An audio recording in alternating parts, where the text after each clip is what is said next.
Good morning. I want to begin this morning with an update on our continuing state of emergency and on our state's continued fight against the COVID-19 pandemic. While we are unfortunately seeing rising numbers in states across the nation, here in Maryland, every one of our important metrics continues to trend in a positive direction. Our statewide positivity rate is down to 4.72%, which is more than an 82% decrease since our peak 76 days ago.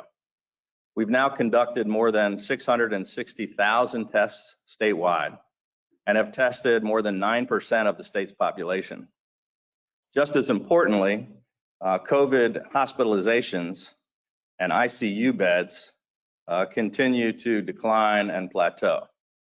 Now, while all of this is encouraging, I want to continue to caution the people of Maryland, particularly as we head into this holiday weekend, that the crisis is still not behind us.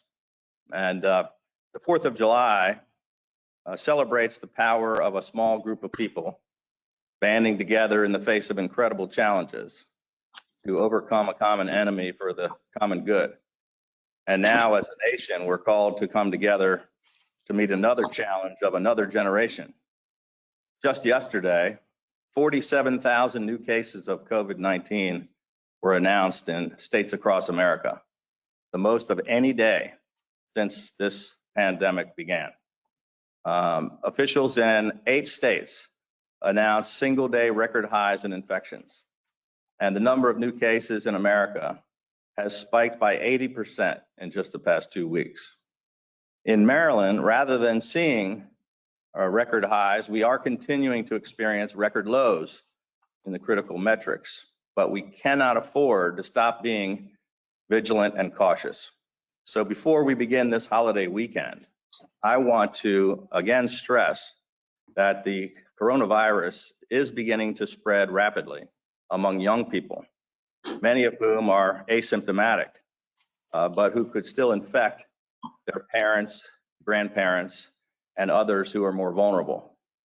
In Maryland, restaurants and bars are open only for seated service at 50% capacity with strong... Governor, I sincerely apologize for interrupting you, sir. I am getting a message that the audio is not coming through the live stream. We're working with Obi in your shop to get it fixed. I apologize, sir. We will... Tell Secretary Leahy he may be putting out a job application somewhere. Yeah. Larry, thank you for everything. I'm going to comment about if we had someone like you, Democrat or Republican, in the White House, we would not be facing all of this tragic stuff all over the country. And I just want to personally thank you.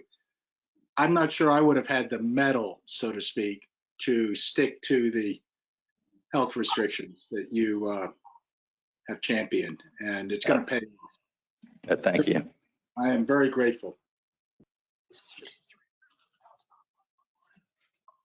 Okay, still not working, I guess. Well, I'm happy to hire him if he suddenly is unable to hook up the audio. I guess we start over again. It didn't go. None of it was live, right? And it was apparently just the stream. Yeah, stream didn't work. So just tell us when we're gonna. Yes, sir, we will. We're gonna stop the recording and restart. That's all right. Yes, that's fine. It appears that okay, so the live stream is down. So we're gonna start again if that's okay, Governor. I'm not sure what issue happened with Osvaldo. Uh-oh, can't hear him now. Yeah, we're not able to have a Public Works hearing without the live stream, so we'll have to just wait until it gets fixed. I was going to say, to pile on what Peter said, thank you for the National Governors Association too, pushing the Senate. I hope it's really. Well, thank you. We on Monday, I was I spoke with the vice president and Members Across America, all pushing to try to get this help that we so desperately need, which we'll talk about later and if we get our live stream working. And I'm hopeful that we can get some help, but probably not until later in towards the second or third week in July, maybe. And we don't know the magnitude of how much or exactly how. Well, they're recessing, aren't they, for Labor Yeah. Day? So they gotta. For 4th of July. They can't leave for August recess without getting this done. That's one of the points we made. Governor, I've been told that we are good to resume. Great. Well, good morning, everyone. I want to say hi to my colleagues and it's good to be with you this morning. I want to welcome all of you as we begin the Board of Public Works this morning. And I want to start with an update on our continuing state of emergency and on our state's continued fight against the COVID-19 pandemic. While unfortunately we're seeing rising numbers in states across the nation, here in Maryland, every one of our important metrics continues to trend in a positive direction. Our state positivity rate is down to 4.72%, which is more than an 82% decrease since its peak 76 days ago. We've now conducted more than 660,000 tests statewide, which is more than 9% of the state's population. Just as importantly, COVID hospitalizations and ICU beds continue to decline and plateau. And while all of this news and all these numbers, it's encouraging, I still want to continue to caution the people of Maryland, particularly as we head into this 4th of July holiday weekend, that this crisis is not behind us. And the 4th of July celebrates the power of a small group of people banding together in the face of incredible challenges to overcome a common enemy for the common good. And now, as a nation, we're called to come together to meet another challenge of another generation. Just yesterday, 47,000 new cases of COVID-19 were announced in states across America, the most of any day since the beginning of this pandemic. And officials in 8 states announced single-day record highs in infections. The number of new cases across America has spiked by 80% in just the last 2 weeks. In Maryland, rather than seeing those record highs, we're continuing to experience record lows in the critical measures. But we cannot afford to stop being vigilant and cautious. Before we begin this holiday weekend, I want to again stress that the coronavirus is beginning to spread rapidly among young people, many of whom are asymptomatic, but who could still infect their parents, grandparents, and other more vulnerable people. In Maryland, restaurants and bars are open only for seated service only at 50% capacity with strong physical distancing and sanitation protocols in place. Younger people seem to be acting and feeling as if they're bulletproof, and many of them, unfortunately, are ignoring the public health guidelines. The current infection rate among Marylanders under the age of 35 is now shockingly 52% higher than the rate among those 35 and older. All Marylanders should continue practicing physical distancing whenever possible, wearing masks when in public, and avoiding large gatherings. Our long-term recovery can only be effective if we all continue exercising personal responsibility. The pandemic obviously impacted the way the State Board of Elections conducted the June 2nd primary election, but it was inexcusable that thousands of Marylanders either did not receive their ballots or received erroneous or late ballots. The day after the election, I called upon the State Board to submit to me and to this board a full and complete report regarding these failures no later than this Friday, July 3rd. And once we have received and reviewed this report, we will be in a position to make the decision regarding how to conduct the November general election.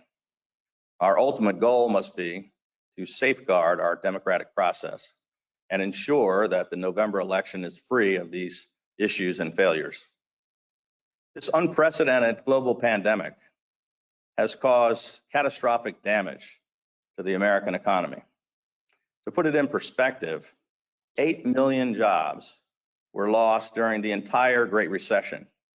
America has already lost more than 30 million jobs in just the past 90 days.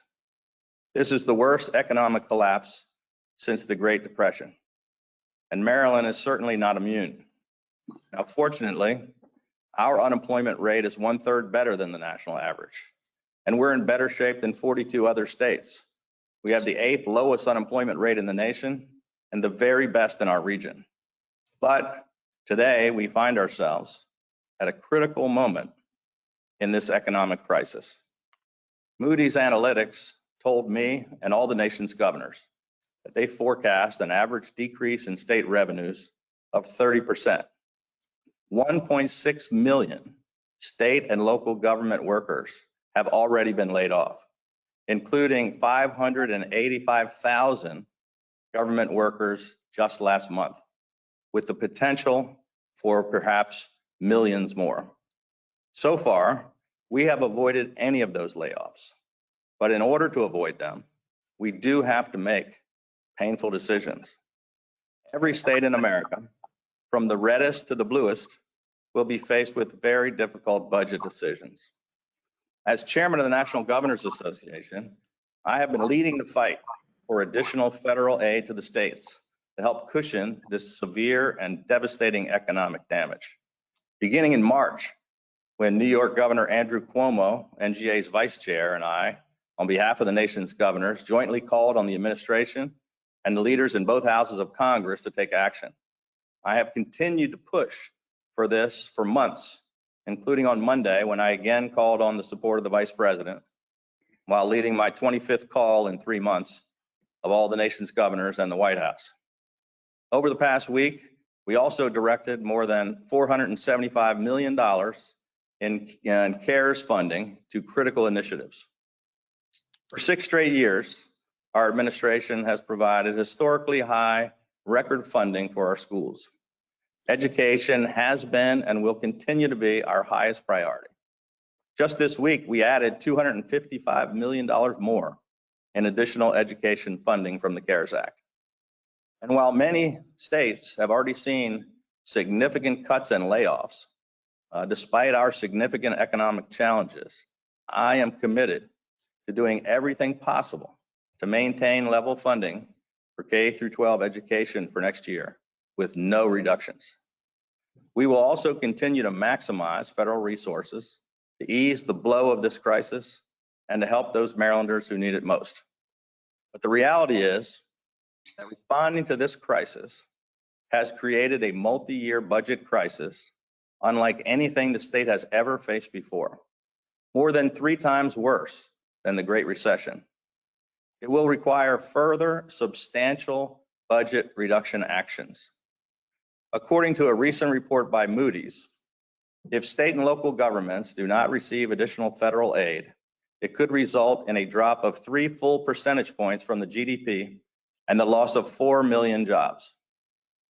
83 days ago, on April 10th, Comptroller Francho announced dire projections for the state's fiscal outlook and said that we are in, quote, in a new universe, a new world as far as the state public budget.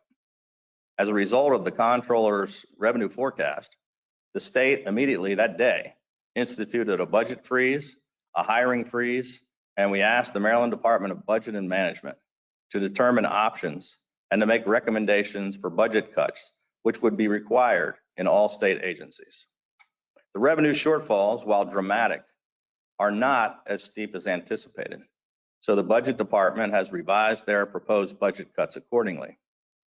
We are here today to give the state budget officers the opportunity to lay out their recommendations so that this board can make these tough decisions. Unfortunately, not taking action is simply not one of our options. Without this board showing strong leadership and making these tough decisions, the budget ramifications will be much, much more painful. With that, I'll turn it over to my colleagues for any opening comments. Mr. Comptroller.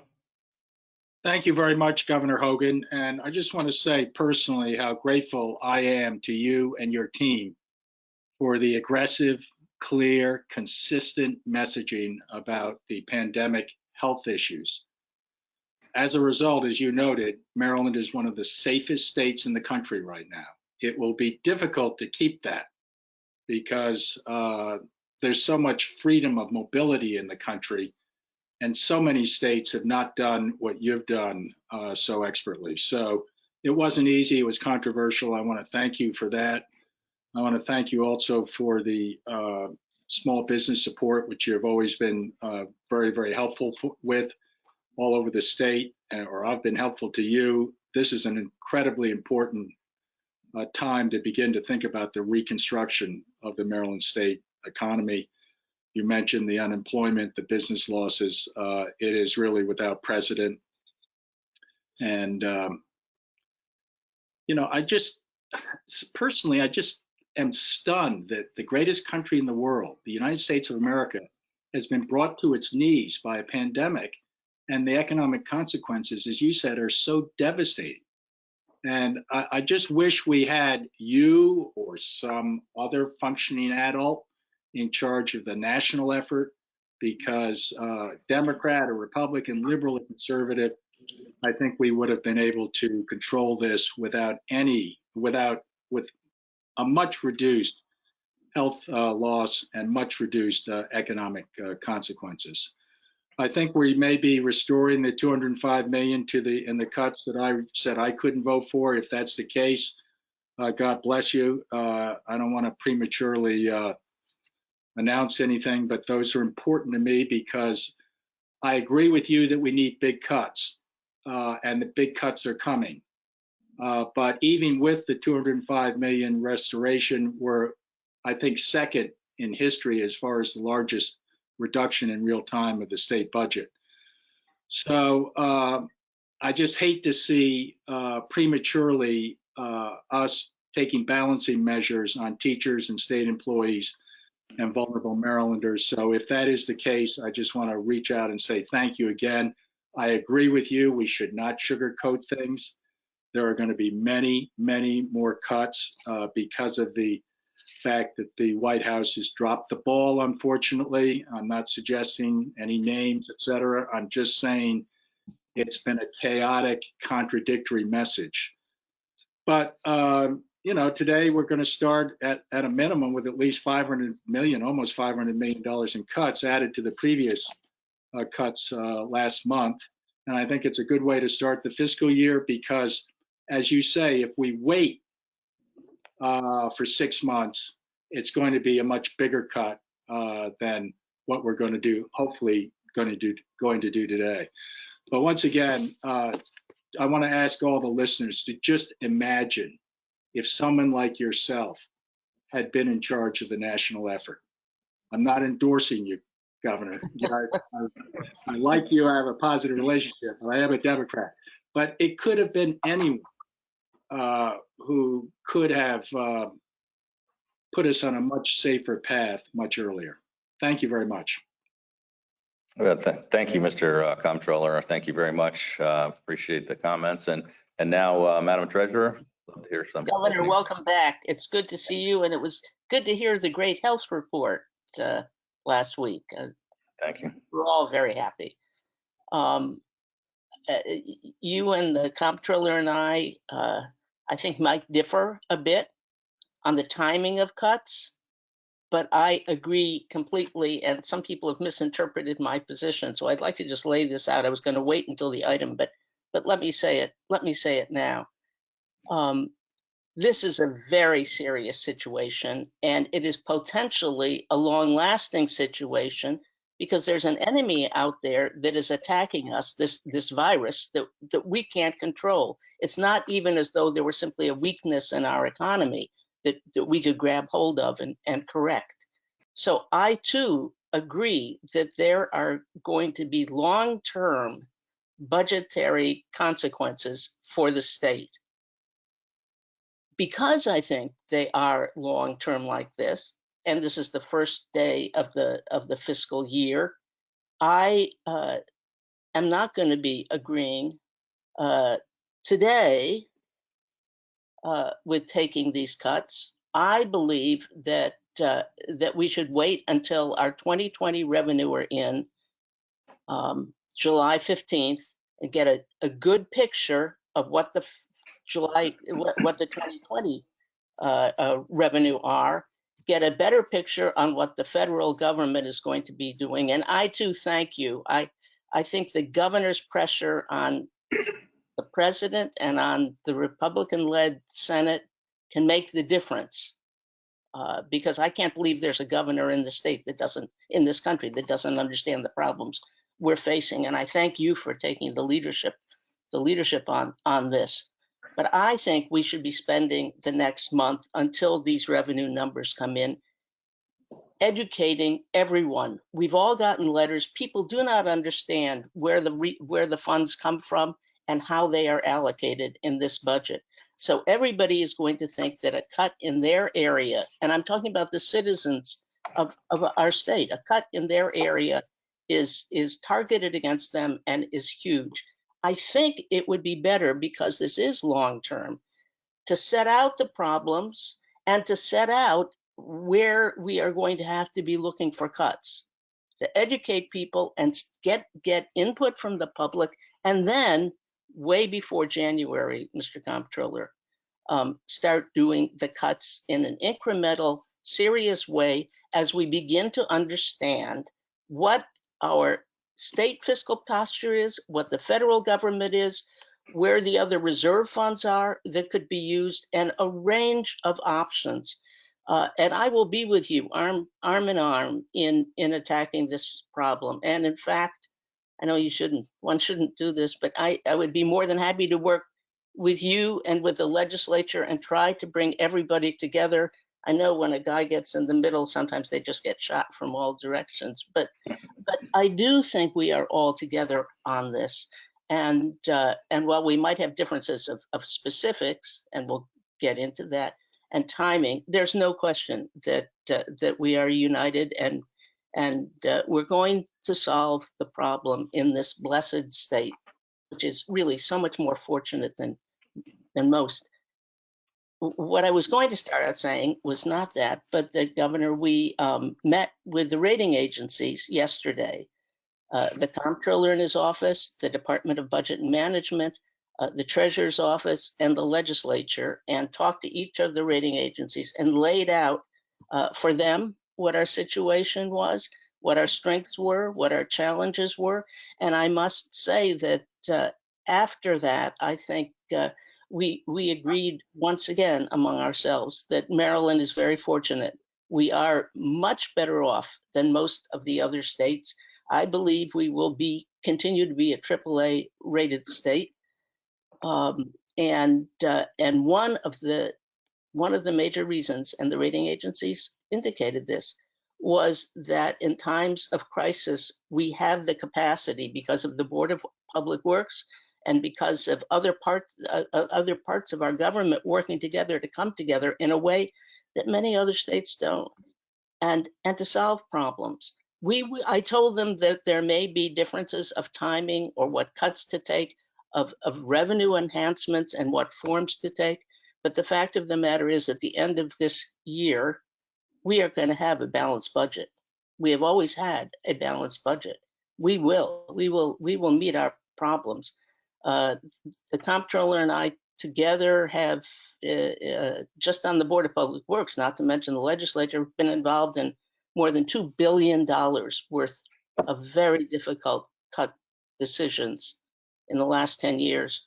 And I'm old enough and have been around long enough to say that we participated in the legislature also in about $1 billion. So it isn't that we can't make tough decisions. I think it's just a question of timing. And with that, welcome back, and it's good to see you.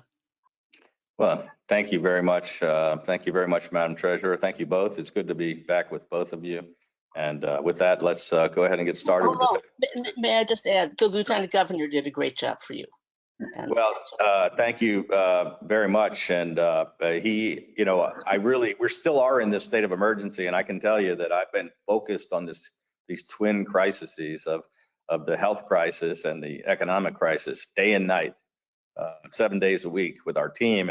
And he has really stepped up to take over some of the day-to-day operations of the government, not just the Board of Public Works, but meeting with our cabinet and our staff as I'm just trying to be focused like a laser on this other issue. And he's been a great partner, and I appreciate you guys, not roughing him up too much on the Board of Public Works. And I think you all work together very well, and I appreciate that. So let's go ahead and get started with the Secretary's agenda. Good morning, Governor, Madam Treasurer, Mr. Comptroller. There are 25 items on the Secretary's agenda and 24 reports of emergency procurement. Item 24 is being withdrawn. Items 8 and 25 have been revised. We've received a request for public comment on items 6, 14, 15, and 25. Very good. Well, let's take item 25 first. I understand that Budget Secretary David Brinkley and Deputy Secretary Mark Nicole have a presentation that they would like to give us on their recommendations. Thank you, Governor. And good morning, Governor, Mr. Comptroller, Madam Treasurer. For the record, I'm David Brinkley, the Secretary of the Department of Budget and Management, and I have Mark Nicole, the Deputy Secretary of Budget and Management, at the table with us.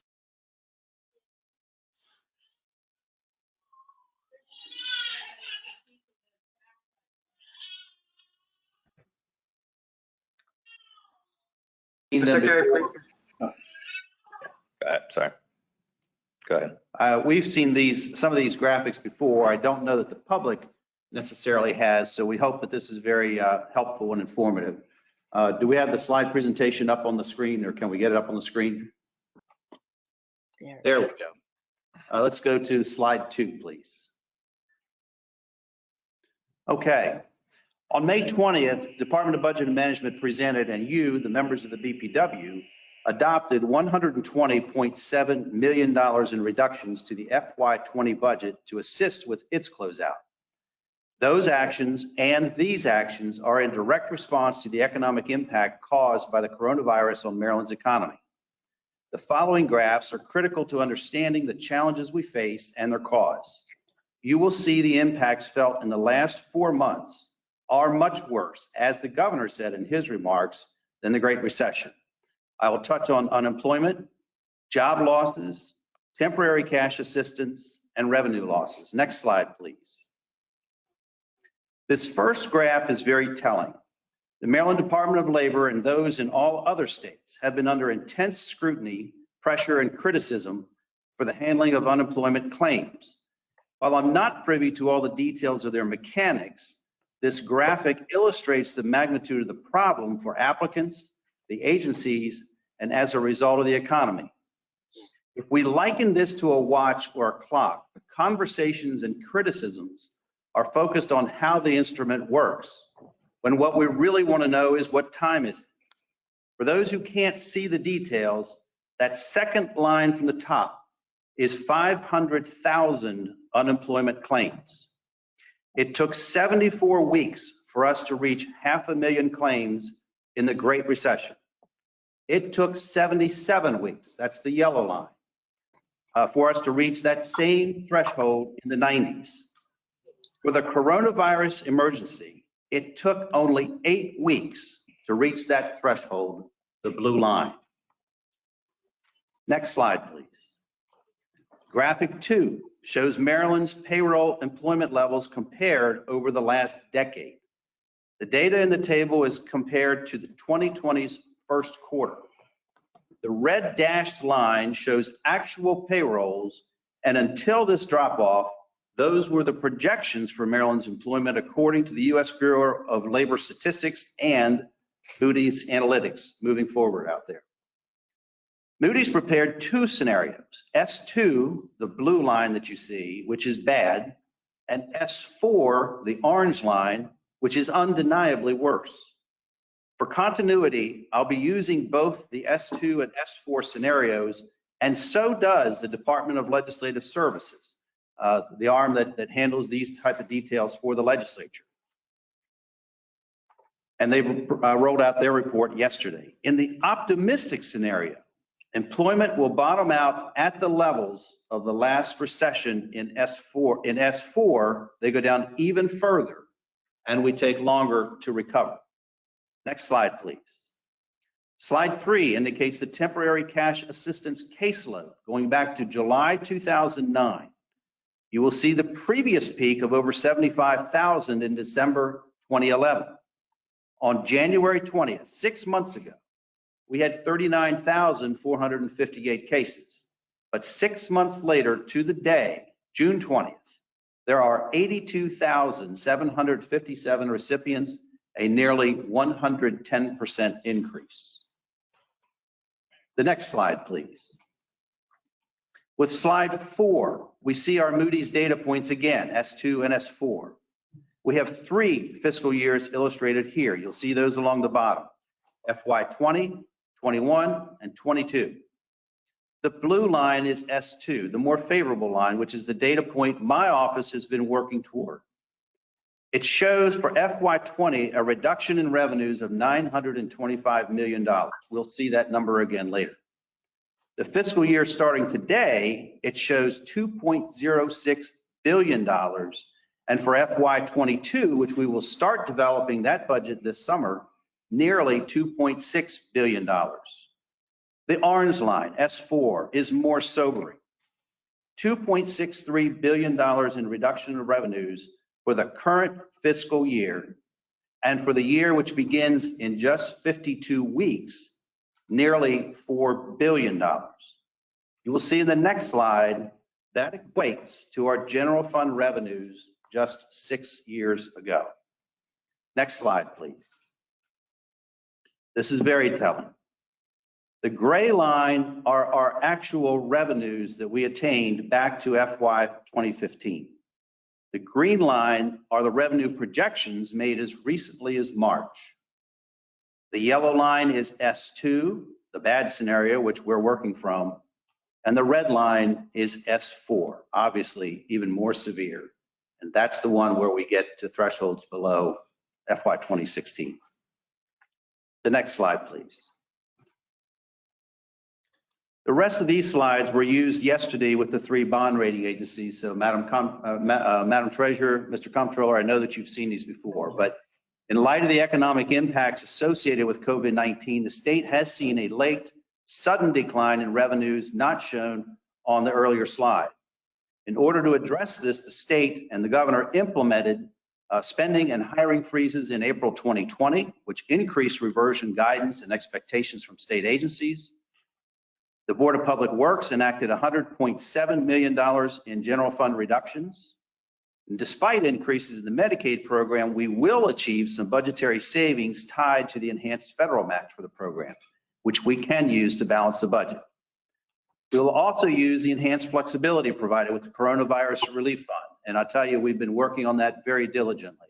And we also have a mission to maintain a strong rainy day fund balance for our budget balancing purposes. The next slide, please. This is where you'll see that $925 million figure reflected again. These are the actions we took to balance the FY20 budget. And you will see at the very bottom that we should still maintain a rainy day fund balance of $1.036 billion. And again, this is the S2 scenario.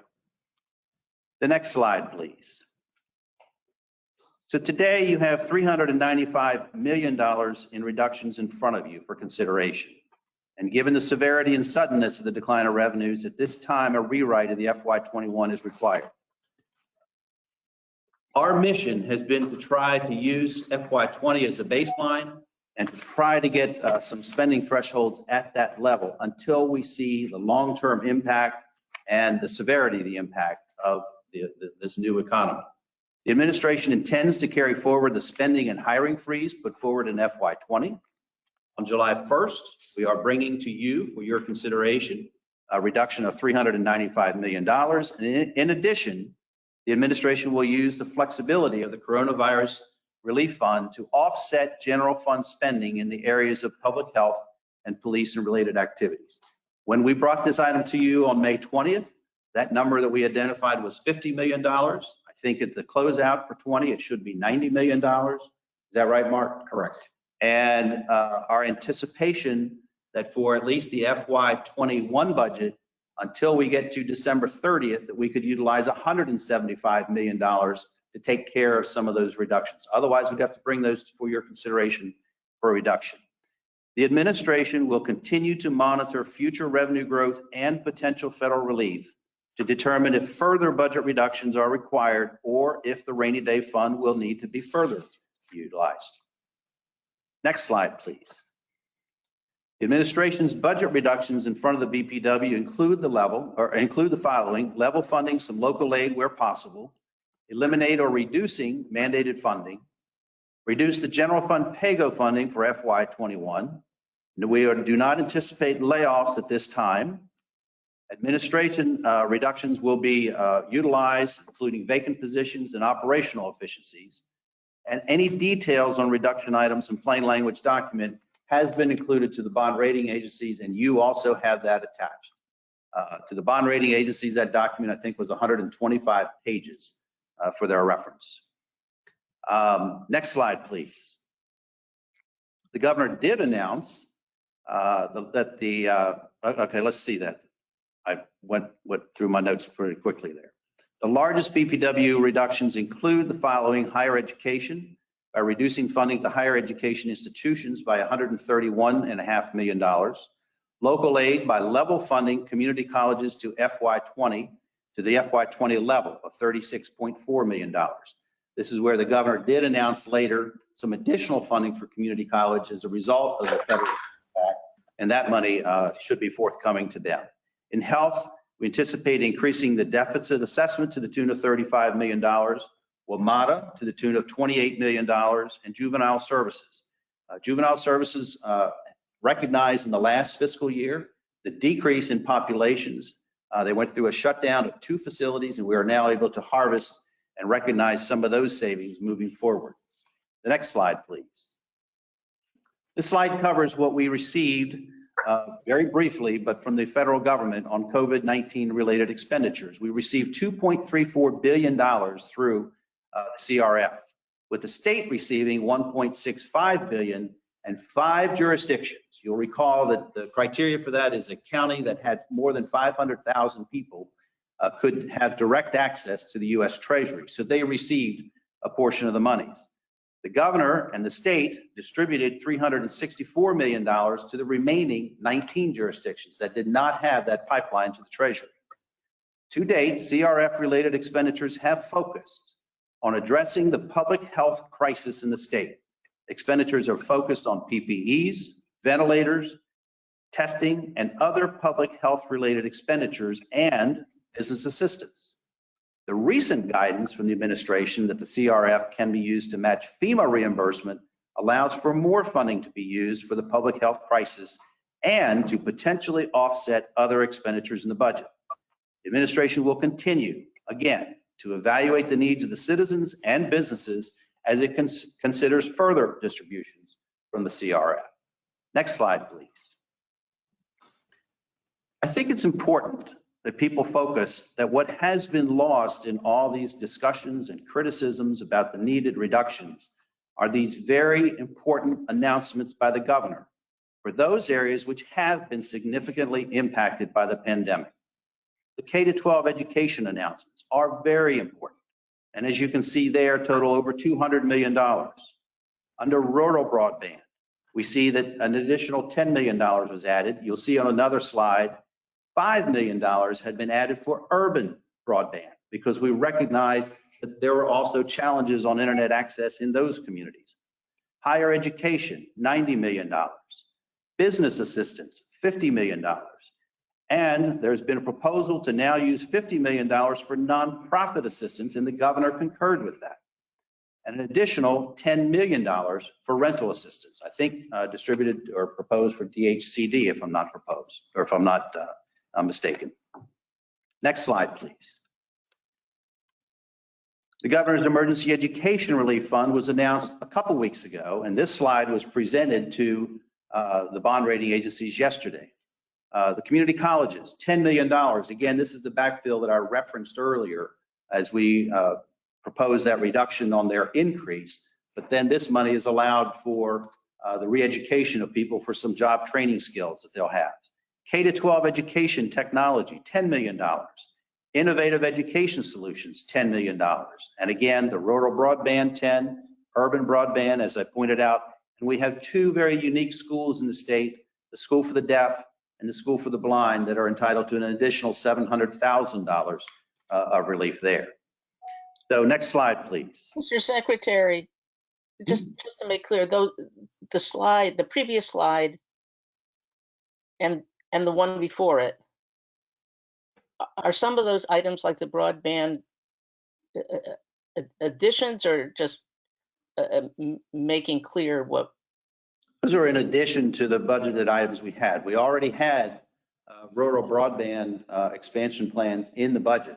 So this is on top of what was already programmed. How the two slides, how the two slides fit together. Well, we had two slides because we had two different timings on some of the release. We just wanted to make sure this information was compiled and out there.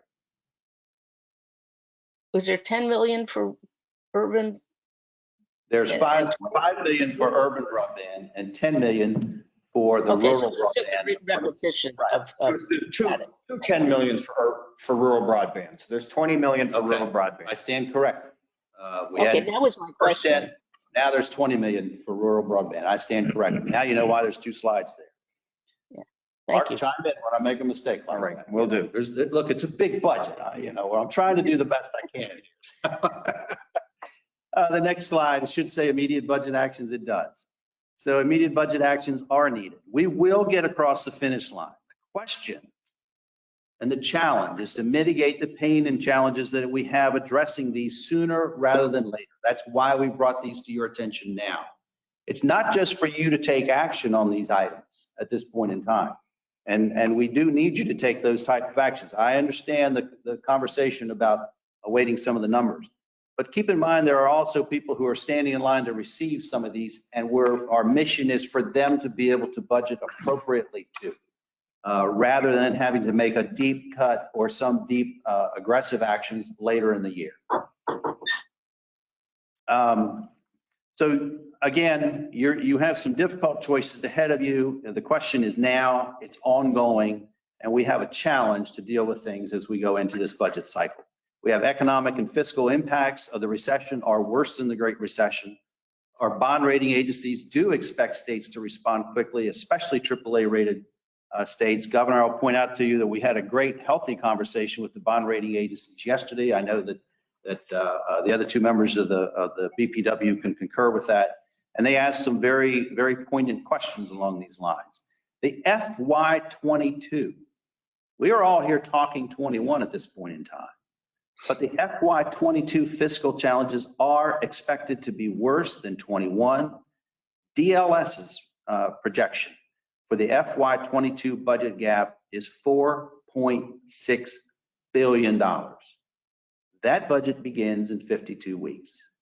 And we have to sit down with the agencies and craft the budget for the governor's consideration this fall. And it's just, there's no textbook for how you deal with something like that. And failure to make difficult choices now will make decisions more difficult in the future. The next and the last slide, please. So many of the slides that you saw had been utilized with the bond rating agencies. This is the slide that I used yesterday as my final presentation to them. This administration remains committed to acting in a fiscally prudent manner throughout this entire pandemic, including having to take these additional actions to you here at the BPW. To date, the administration moved very quickly to make mid-year budget reductions twice, FY20, now before you for FY21. And the administration will continue to monitor revenues and federal actions to determine what additional assistance might be available to Maryland. Should the federal government provide additional assistance or revenues improve, the administration is prepared to restore certain items that were reduced by BPW or are proposed for budget balancing. Keep in mind, we have not fully utilized the rainy day fund, but we also have a statutory obligation that whatever we put in there, we have to restore to the 5% threshold of the general fund. So this budget item was resubmitted last night, Governor, to accommodate some of the changes that we'd heard from the members of the Board of Public Works. And I urge you collectively to adopt this modified agenda item. With that, we're prepared to take some questions. Well, Thank you very much, Mr. Secretary. And I want to thank Secretary Brinkley and Deputy Secretary Nicole and the entire budget team, who I think has done a remarkable job. And I can tell you that they have been working around the clock under very difficult circumstances. I just want to thank you both for, and your team, please pass on. We know how difficult their job is. And so thank you very much. But the Maryland Department of Budget and Management has now made these recommendations to us of $413 million in cuts that are now before this board for consideration. I can tell you that I don't like a single one of them, or the other hundreds of millions of dollars in cuts that they are going to have to bring back before us next month. They're all painful. And I would not have recommended a single one of these cuts. Frankly, I could never have imagined even considering voting for them. But sadly, as painful as these cuts are, the alternative to not taking action is much more severe.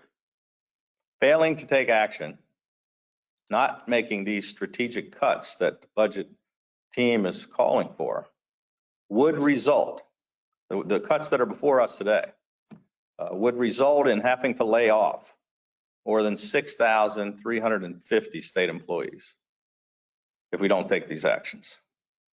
The $205 million in items that we have agreed to defer until next month, if not made, if we don't come up with an alternative, are the equivalent of 3,157 more jobs that will need to be eliminated. A total of more than 10,250 state employees' jobs would be sacrificed without these cuts. So failing to make painful cuts now would cause a hatchet to be used on our state budget instead of the skillful use of a scalpel, which I believe the state's budget department team has proposed today. The chair of the House Appropriations Committee said a few days ago that while legislators were expecting massive layoffs, massive cuts to salaries and furloughs, they were relieved that none of those things are being proposed in any of our recommended cuts. As I mentioned earlier at the start of the meeting, state and local governments across America have already laid off 1.6 million workers. Here in Maryland, not one single state employee has lost their job. Now look, people may have to postpone or forego a raise. Worthwhile programs will not be able to be funded or will get trimmed.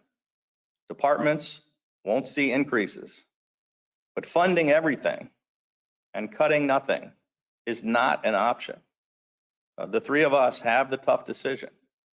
Do we fight to protect special interests, or do we fight to protect our workers? Do we cut spending, or do we cut people? And I am going to fight to keep people in their jobs.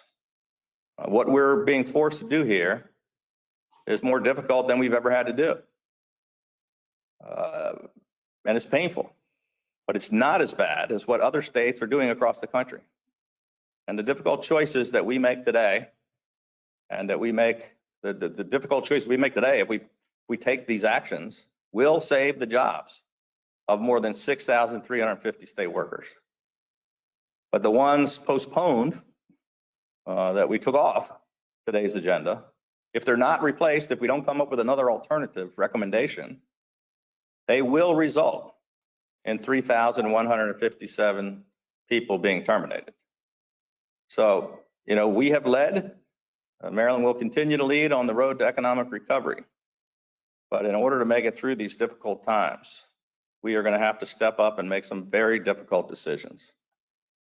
Now, I understand we have several people on the list who would like to speak on this item. We're going to ask if you could please keep your remarks to 3 minutes, because we want to have the opportunity to hear from everyone. So if we could, we'd like to start with Jerry Smith, who is president of the Maryland Professional Employees Council.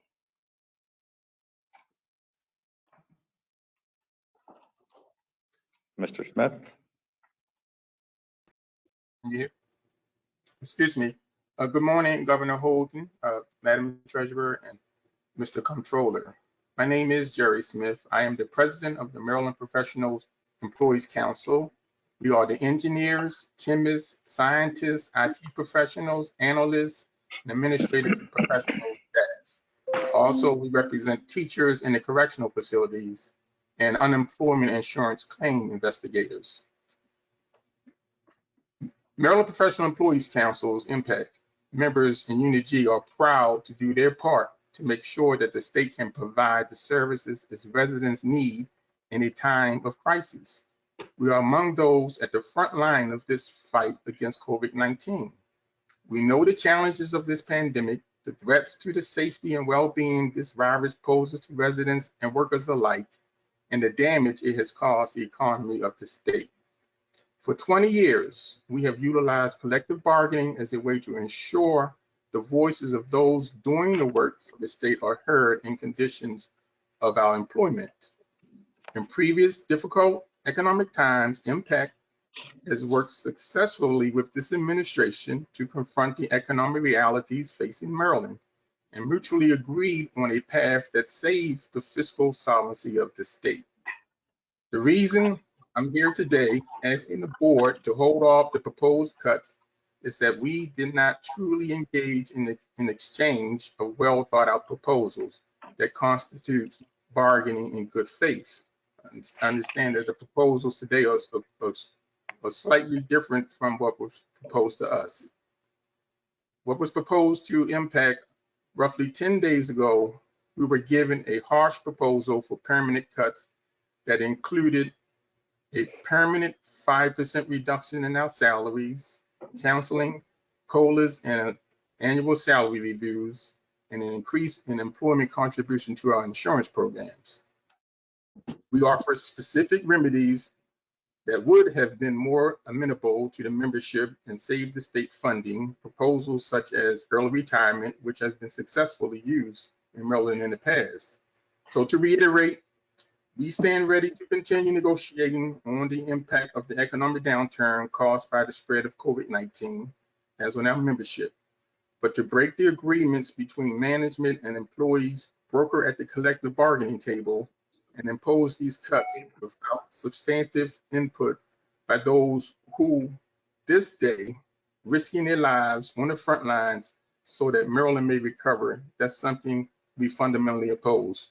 We understand that if Maryland is to be successful in overcoming these challenges, it must do so in working in collaboration and collaborative partnership with stakeholders. It is in this spirit of collaboration that we come before you today to ask that the state's unilateral approach to cutting state employees and services to make up for revenue shortfalls, which could severely cripple our state's ability to serve the citizens of Maryland, be shelved. We ask that the That's board. 3 minutes. Thank you, Mr. Smith. Okay. We lose them? Well, thank you very much, Mr. Smith. We appreciate you taking the time to address us, and we thank you and all of the members of the Maryland Professional Employees Council. Next, we have up Rose Wirtz, who's the field coordinator of AFT Healthcare Maryland. Good morning, Governor. Good morning. Mr. Comptroller and Madam Treasurer, thank you for allowing me to speak in oppositions to the proposed cuts that I understand are now delayed. We appreciate the delay in the cuts. AFT Healthcare Maryland, we represent the healthcare professional unit in state government. So we have the nurses, physicians, therapists, counselors, and other healthcare professional classifications. We were contacted by the Department of Budget and Management and offered an opportunity to sit and negotiate these budget cuts affecting state employees. But quite frankly, we had a totally unrealistic time frame in which to do that. And so the delay is, exactly what we were asking for. We would like to work collaboratively in this process.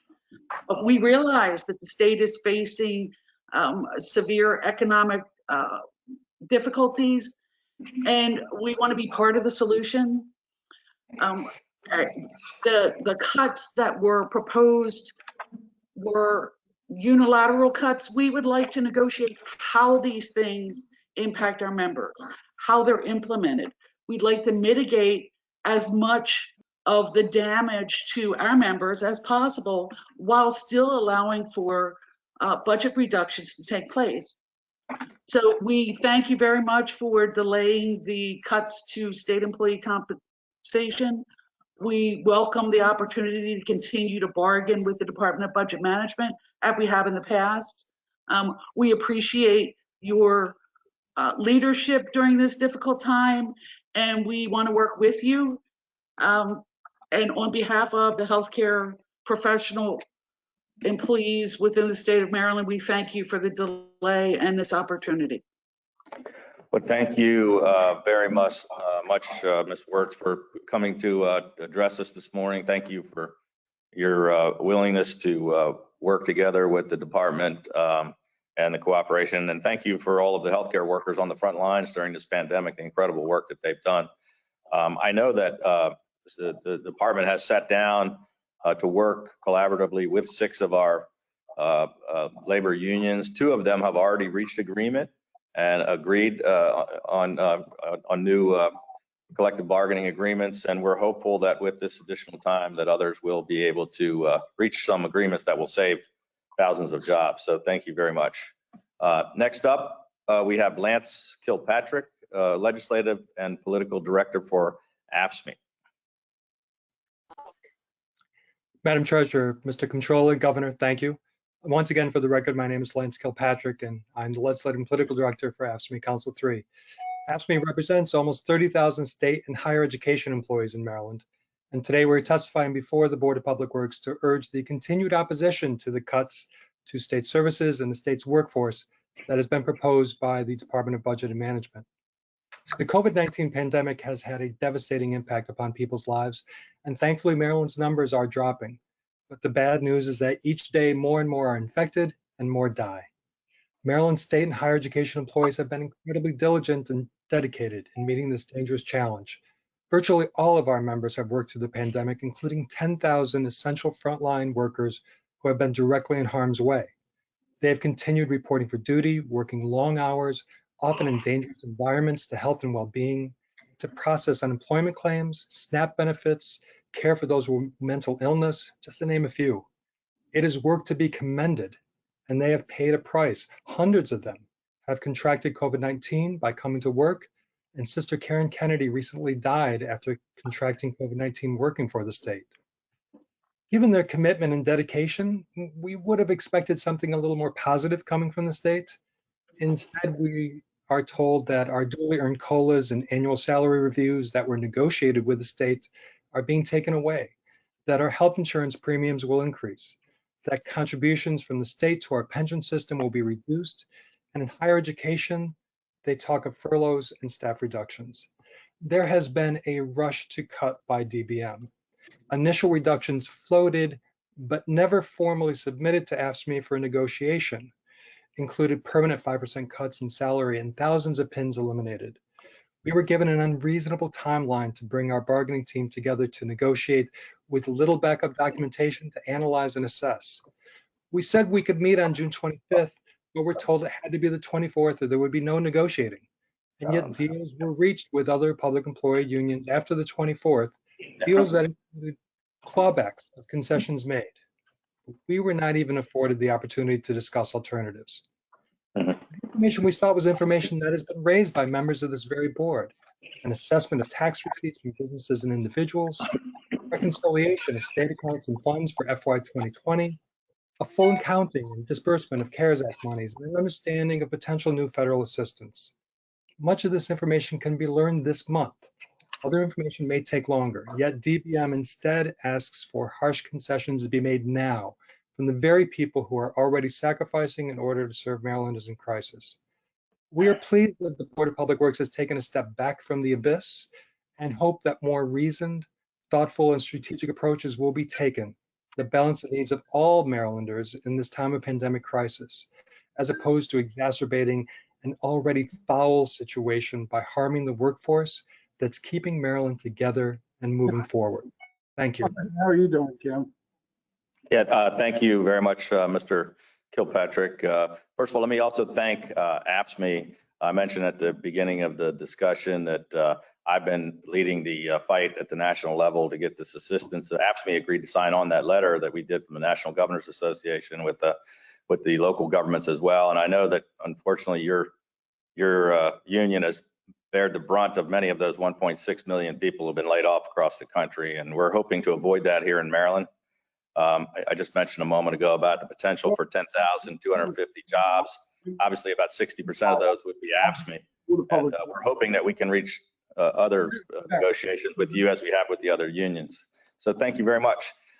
Next, we're going to hear from Bruce Bariano, who is representing both the BWI firefighters and the Maryland State Park Rangers Association.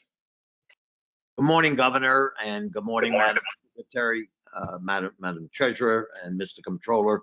Thank you for the opportunity to address you this morning on behalf of the BWI firefighters and the Maryland State Park Rangers. Let me please adopt the comments of the previous speakers in a brevity of time. Appreciate the fact that you will be taking more time to look into these matters. It was abruptly brought upon us.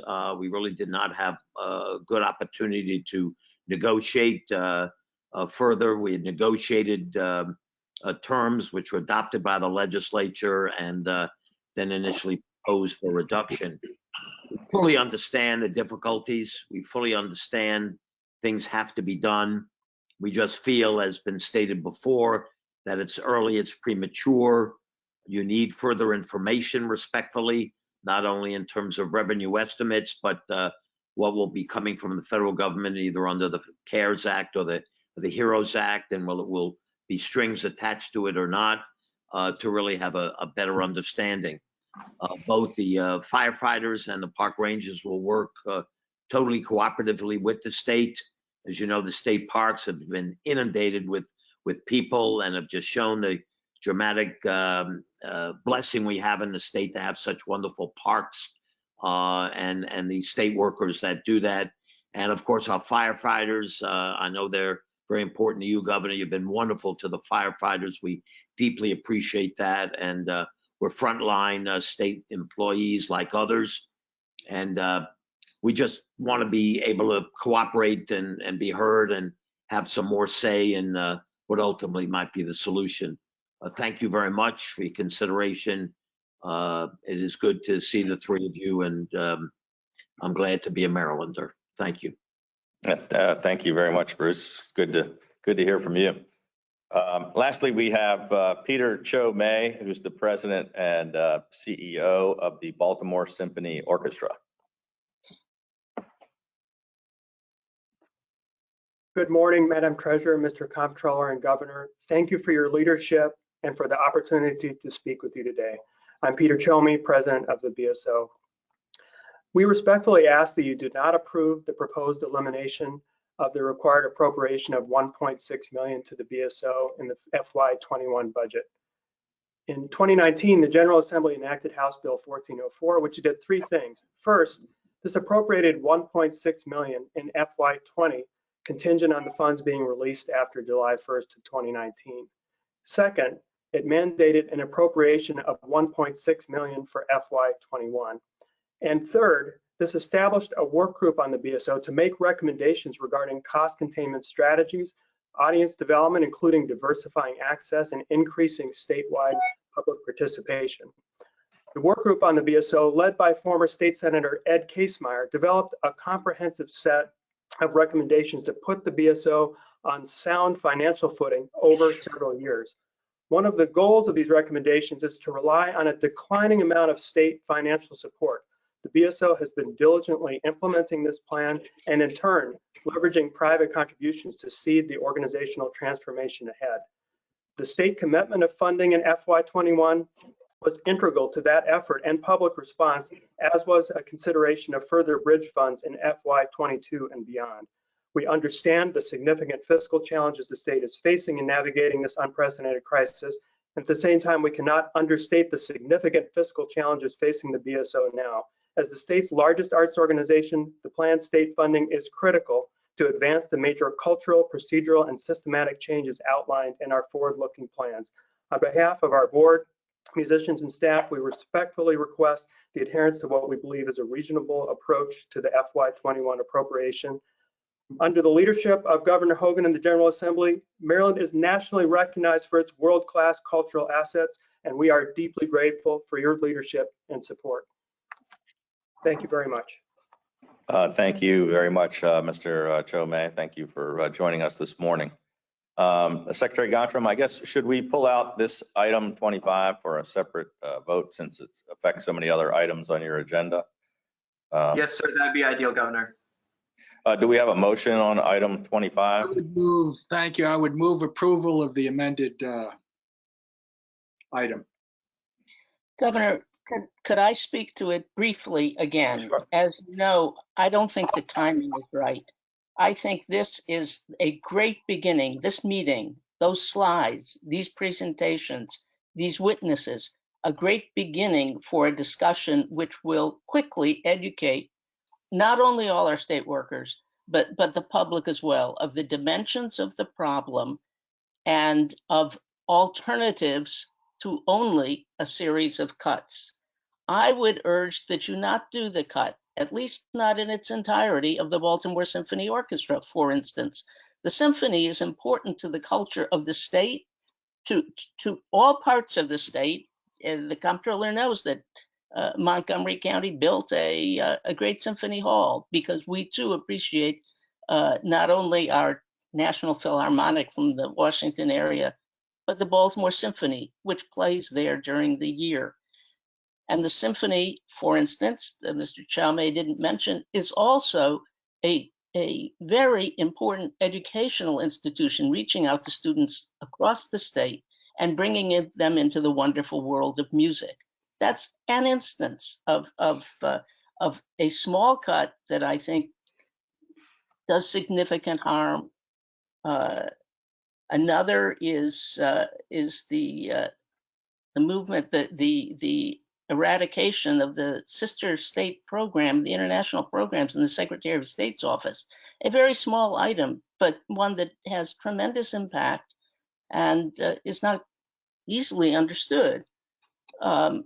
In addition, another larger example, the CADE formula. You have put 10 million into community colleges this year for job training because we realize how very significant it is.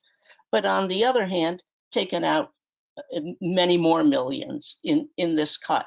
It seems to me that getting together people can focus on how best to efficiently use the funding that is there, perhaps take some out, but not all that amount. So I think looking at the community college formula would be a very good thing to do over the next month.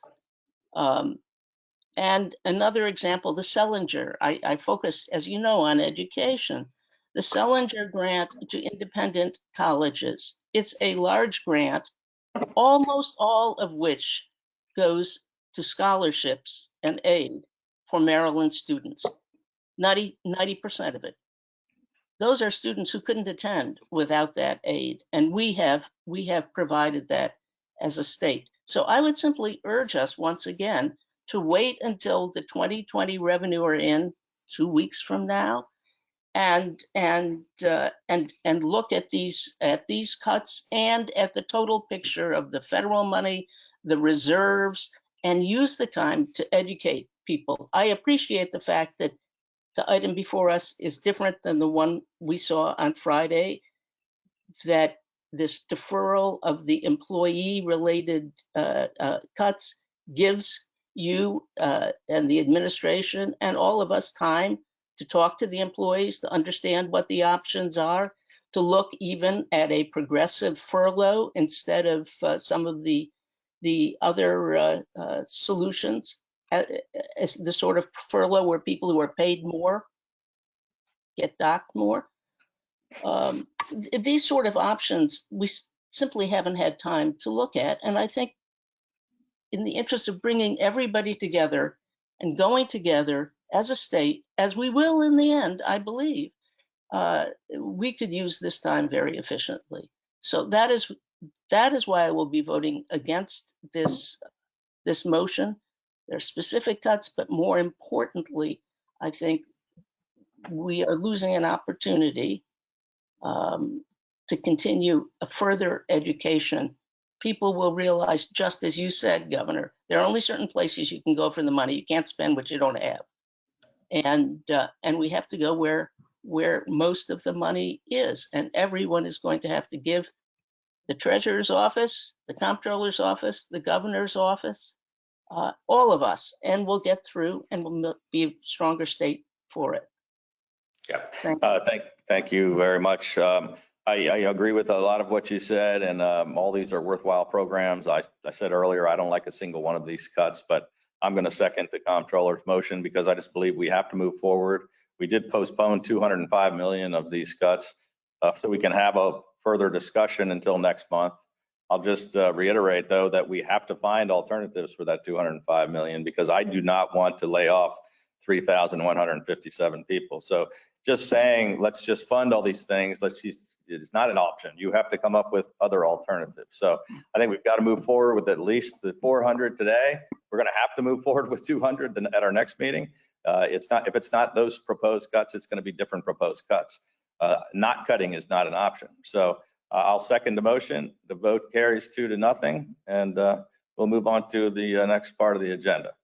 If I may, Governor, in light of the board's approval of item 25 GM, I'd like to call the board's attention to potential revisions the board may wish to make to items 3, 4, and 5 on this agenda, which are the board's pass-through grants to its perennial grantees, the Historic Annapolis Foundation, the Maryland Zoo in Baltimore, and the Western Maryland Scenic Railroad. Specifically, the board may wish to revise the grant amount to the Historic Annapolis Foundation in item 3 to read $710,000. The board may wish to revise the overall grant amount to the Maryland Zoo in Baltimore in item 4 to read $4,688,698, with the amount of the first installment of the grant payment revised to read $4,438,698. Finally, the board may wish to revise the grant amount to the Western Maryland Scenic Railroad in item 5 to read $225,000. These revisions would reflect the reductions just approved in item 25 GM. Great. Thank you. Is there any motion that needs to be made, Mr. Secretary? Yes, please, sir. A motion to revise those items along those lines would be appreciated. I would move to revise. Second. Passes. Madam Treasurer, vote on this change to I think Yes. the treasurer, though, earlier voted no on me. I mean, I don't, Nancy, you Yes. can speak for yourself. Yeah, the no, I change did, but that the passed. record, I think it's 3-0. So yeah, great. Thank you. Okay. Thank you. Let's move on to item 6, because I understand we have several people signed up to speak about the wetlands license to Cape St. Clair and the Cape St. Clair Improvement Association. So That's correct. let's. You have the board's wetlands administrator, Mr. Bill Morgante, available to address the license if you'd like, Governor. Yeah, let's have Mr. Morgante, the administrator, start off and give us a overview. Morning, Governor, Madam Treasurer, Mr. Comptroller. For the record, Bill Morganti, Wetlands Administrator for the board. The wetlands item with request for speakers, as you mentioned, Governor, is Cape St. Clair Homeowners Association. It's located in the Broadneck Peninsula in Anne Arundel County. So they seek a license, a wetlands license, to construct a stone breakwater and a stone groin off their community beach. Just to clarify, these two structures are slightly curved stone structures. The project has the support of Senator Ed Riley and Delegate Heather Bagnall. It has approved funding from environmental organizations and agencies, and it's overcome the concerns of 3 abutting property owners. Yet concerns remain for one nearby property owner, Mr. William Collins. Concerns were raised after the report and recommendation came to BPW from MDE, after the project was assigned to today's BPW agenda. Mr. Collins and I, over the last week, had a number of long conversations, and he did finally submit his concerns in writing just on Monday of this week, 2 days ago. There are 5 concerns that he listed. I think 3 of the concerns about the proposed structures are relevant to the wetlands license, and 2 of the concerns about management of the dune and safety measures are not. MDE and the project designers have responded thoroughly to these concerns in short time, providing responses with supporting documents to Mr. Collins only yesterday. I think the 3 relevant concerns have been thoroughly addressed and recommend your approval of the license. Today we have with us Assistant Secretary Suzanne Dorsey from MDE, MDE Eastern Region Tidal Wetlands Chief John Stewart, and MDE Project Reviewer Matt Wallach for the project.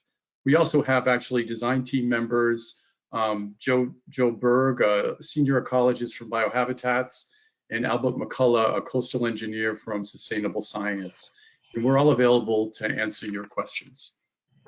Great. Well, thank you very much. I think maybe we'll start off by, let's hear from the opposition from Mr. William Collins, and then we'll move on to the Cape St. Clair Improvement Association. Hi, yes, good morning to all. I guess the first issue I'd like to bring up is that my involvement with this has been fairly truncated because the notification was not sent out until 2 weeks ago, until Saturday of a week before last. And I've ramped myself up to speed as quickly as possible to be able to address what are my concerns.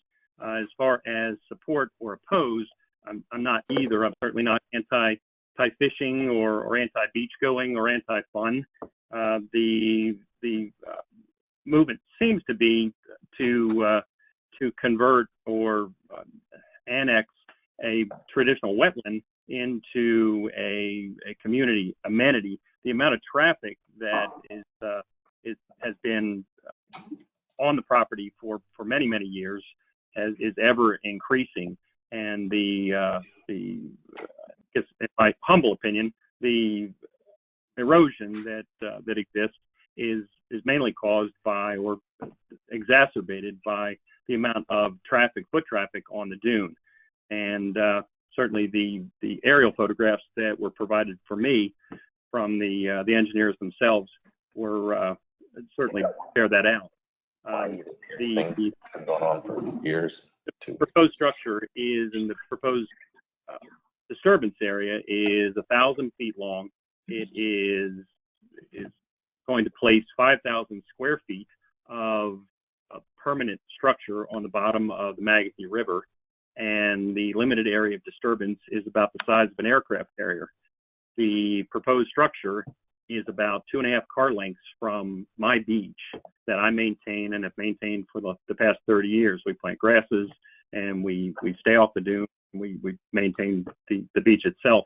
The structure being that close in proximity to my beach that has the same weather conditions, we enjoy, as is documented, we enjoy land accretion and have over the past 30 years or so. The opposite side there does not. The proposed structure, again, very large in a very sensitive environmental space, is I've been given a lot of claims from the folks that have done the proposal, but have not been given. I've asked repeatedly for supporting documents and supporting studies from either wildlife or sand shift or proposed certainly wave redirect action, and have not received any. The two items that the other item certainly the ongoing maintenance of the flows of debris from the Conowingo and from the Susquehanna have always been a big issue for us because we get a lot of that. And obviously the panel knows that the Annapolis area has had some issues with that just in the past couple of years in a big way. The answer back to that to me was that from the engineers is that we're well out of the flow area for that. Well, I've got debris on my beach from as far north as the Sunbury Dam that is labeled, that is 100 miles north of Harrisburg, Pennsylvania. So the shape of this proposed structure is going to create a great big funnel and pull it into to the end of the navigable waterway. So, which brings me to quickly the two issues that Mr.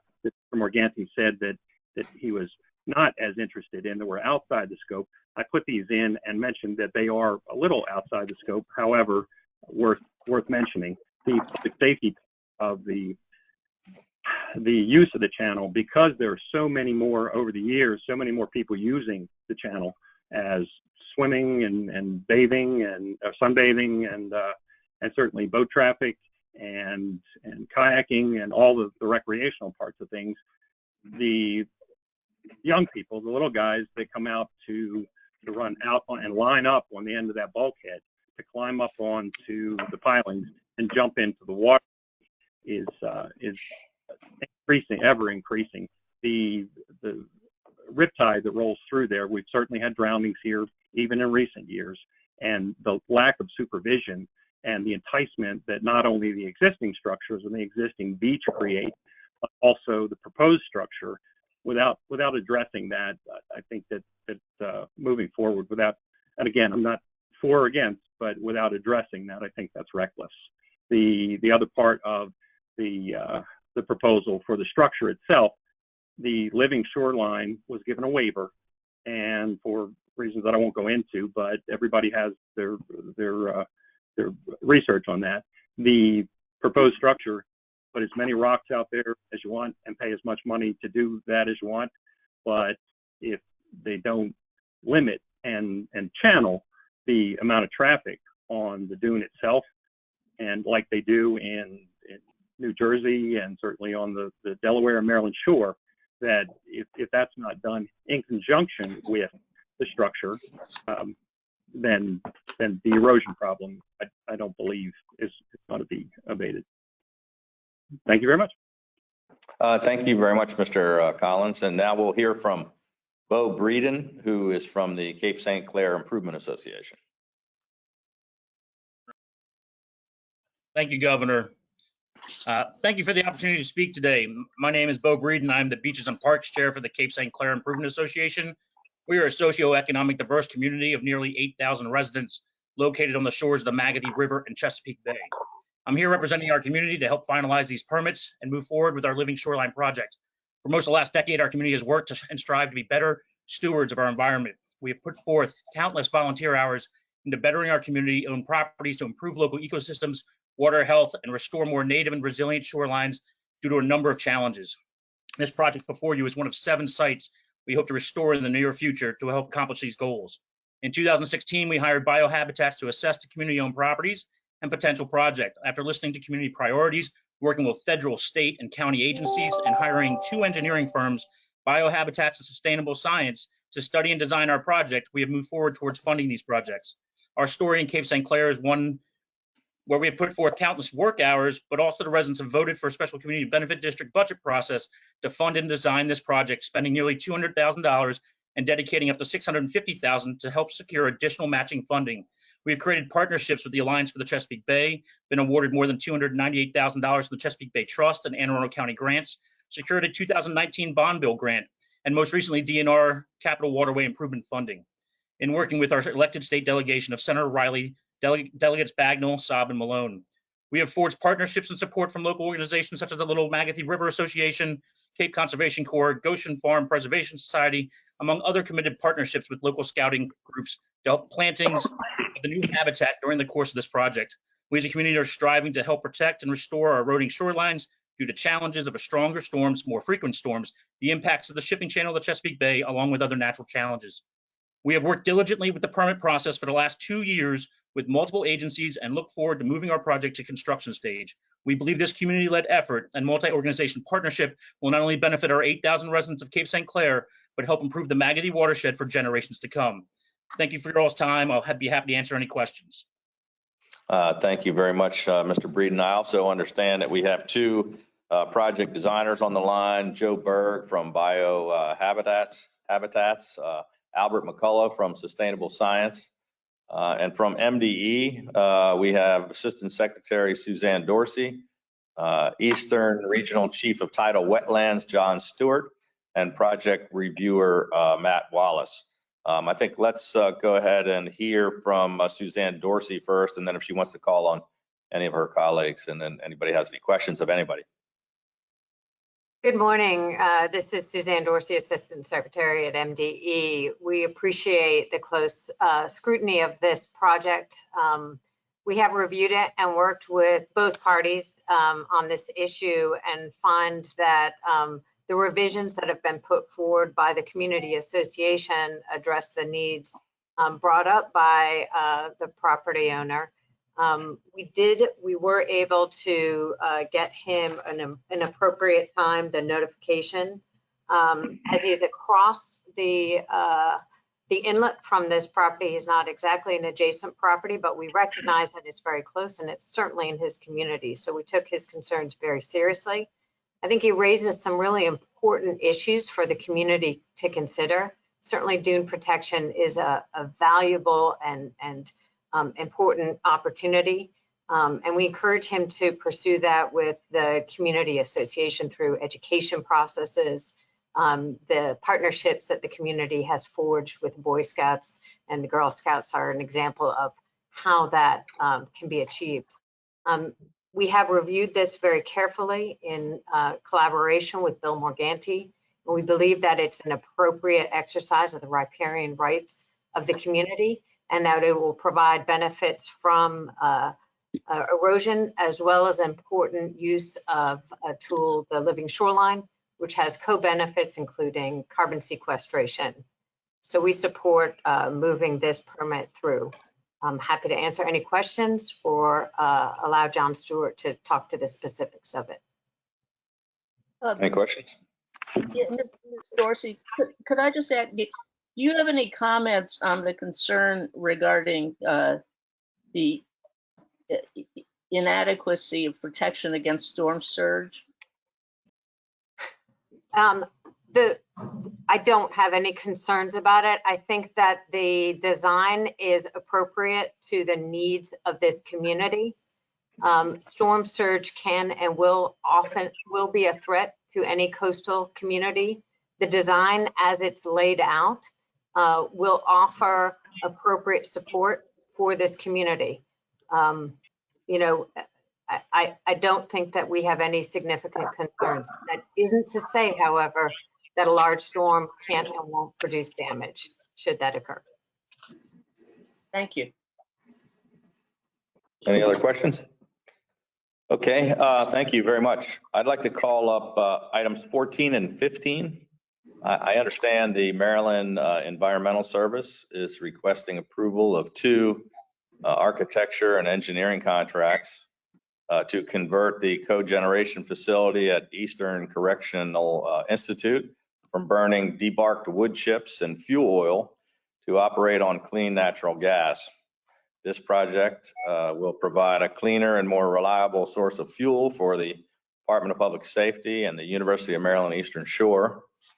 The project will spur regional economic development, creating jobs while bringing lower energy prices to the residents and businesses on the Eastern Shore.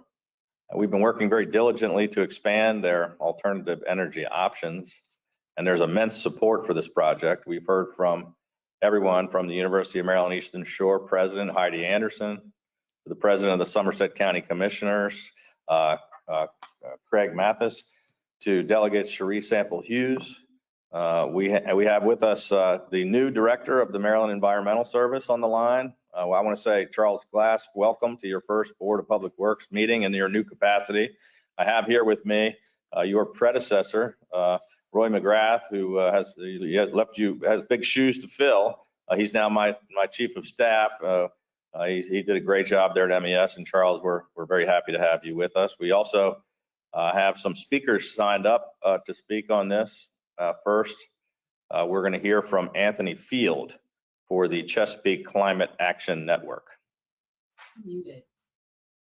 Hello, and thank you. Good morning. My name is Anthony Field, and I'm a coordinator with the Chesapeake Climate Action Network. Thank you for this opportunity to address the board. I know you all have a very busy day ahead of you. Later on today, you'll be asked to make deep and painful budget cuts to critical services such as public education, childcare, and healthcare. At the same time, the board is being asked to vote on a proposal to invest $500,000 to retrofits at the Eastern Correctional Institution. These investments would allow the state facility to begin to convert its heating operations to burning fracked gas. The Eastern Correctional Institution will be an end user of 2 pipelines that have not yet been fully permitted.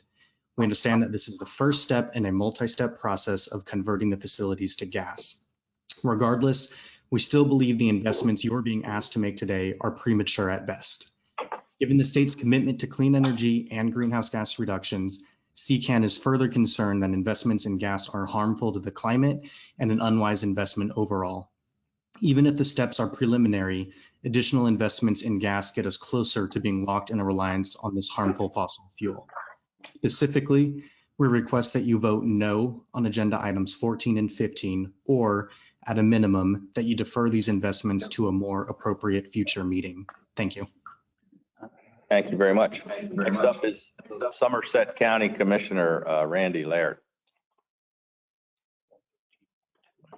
Governor Hogan, Comptroller Francho, and Treasurer Cook.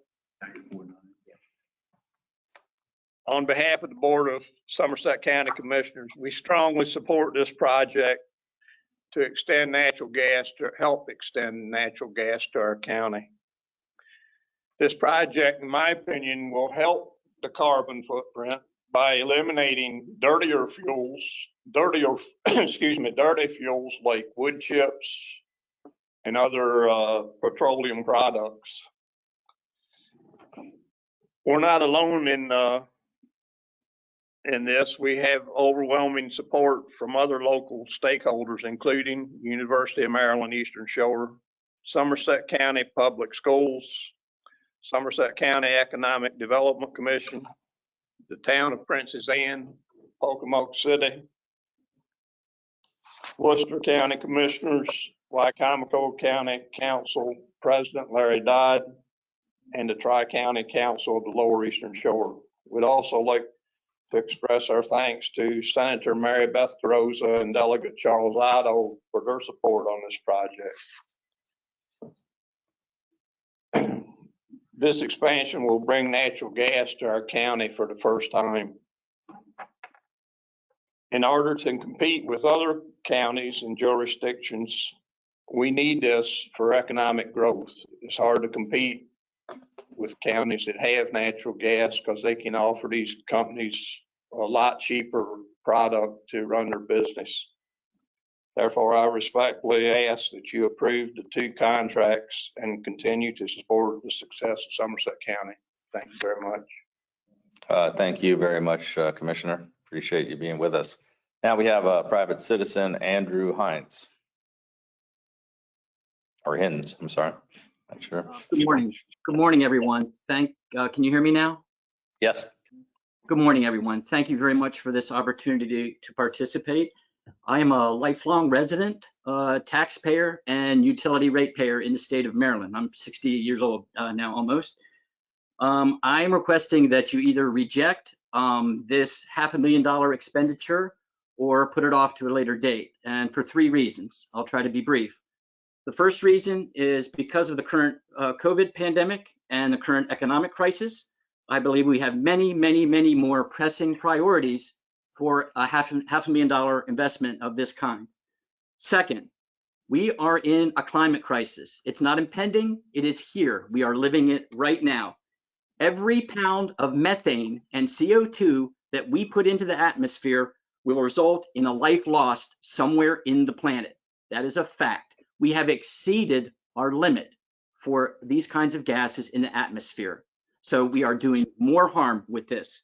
So Maryland is particularly vulnerable to the effects of the climate crisis, and for that reason, it is also bad. Finally, my third reason that I would like you to not approve this, or especially to delay it, is that the timing of this 2 days before the 4th of July holiday, when it is setting in motion a chain of events that will put enormous pressure on the Public Service Commission to approve these 2 fracked gas pipelines, is irresponsible. We all know the overwhelming support from the citizens of Maryland for climate change action now, not later. This is now. This is the time to take the action right now. So I think the timing of this and setting these things in motion right now has the appearance of an ethics compromise in my mind. I'm not saying it is, but it has the appearance. And for that reason also, it should be at least delayed. So thank you very much for listening to me, and I appreciate the time. Thank you. Thank you. Next up is Michael Folkoff from Wycomico Environmental Trust.